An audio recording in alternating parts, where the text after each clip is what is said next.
Did you know that in 2015, 15% of Australians were using Tinder? And just imagine how many more there would be 2 years on.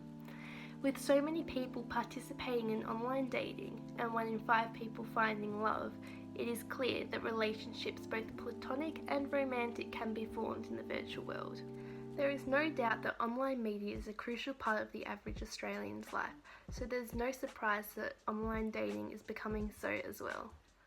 The reliance that one has on social media is extraordinary, and it's now being said that social media is the primary source of news for most average Australians. This heightened consumption of online media helps us to see and understand the growing rate of Australians participating in online dating. So it gets me to my topic: in what ways are relationships constructed in the virtual world? In most cases, the first step to participating in online dating is creating an online profile, and this is very important as it acts as the first impression in the virtual world. Many members of online dating sites use their profiles to create an idealized version of themselves, and users are attracted to the idea of being able to control the information they share online.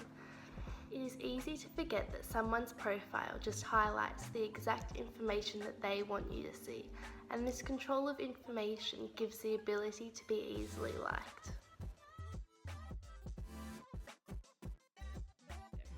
So I think it's a somewhat true representation of yourself.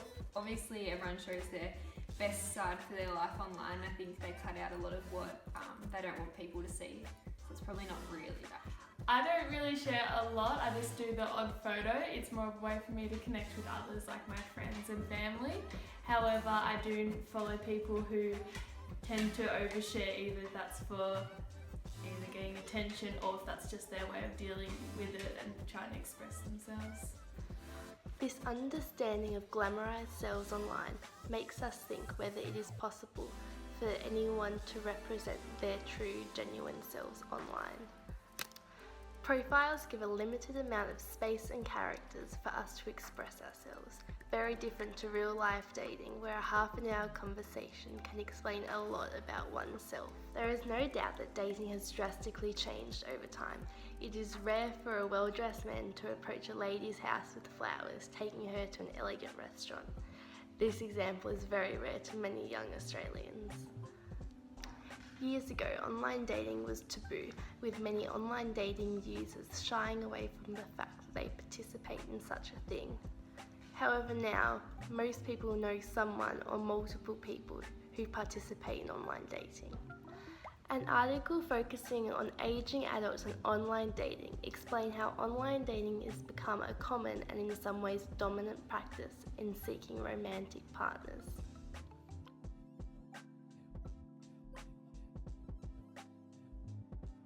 So I know quite a few people who do use dating sites, mainly Tinder and that, just really for a bit of fun though, not actually to meet people. But I have heard of a couple of people who've got into relationships from online sources like that, but it's more for a laugh. Old-fashioned dates are replaced by instant messages, communicating over the phone and hanging out, and these non-dates makes the dating scene less serious and more casual. The types of online dating sites available for use is insane. There are these mainstream ones such as RSVP and eHarmony that match those with similar qualities, and there's other ones such as Christians Online or Must Love Dogs that focus on specific qualities.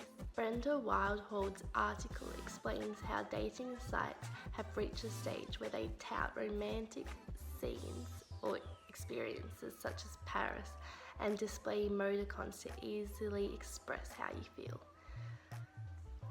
Tinder is heavily based on appearance, and with a simple swipe to the right you have the potential to be matched with someone you found to be visually enticing. And this comes back to the importance of your online profile as it acts as the first impression. Many people's lives have moved online, and long-distance daters long for physical touch, which is replaced by sexting and emojis. Sexting comes with their own pros and cons, but it's something that connects physical touch with the online dating world. Safety is an important factor to consider when participating in the virtual world, especially online dating. When Researching for this video, I found on a website that says to never include personal information, including your real name. But how does this ensure that who we meet online are genuine? And it brings us back to constructing our online identities and portraying our real selves. In Rachel Cocalis' article, she states that it's the anonymous nature of the internet that causes the safety risks for its users. I think the main way to stay safe is probably changing your passwords as regularly as you can, being really wary of who follows you and who you interact with, and probably keeping things as private as you can so the public doesn't know that much. I try not to put my location of where I am on my posts or photos, and I also try not to include my personal information like my uniform or my personal address on my photos and posts as well.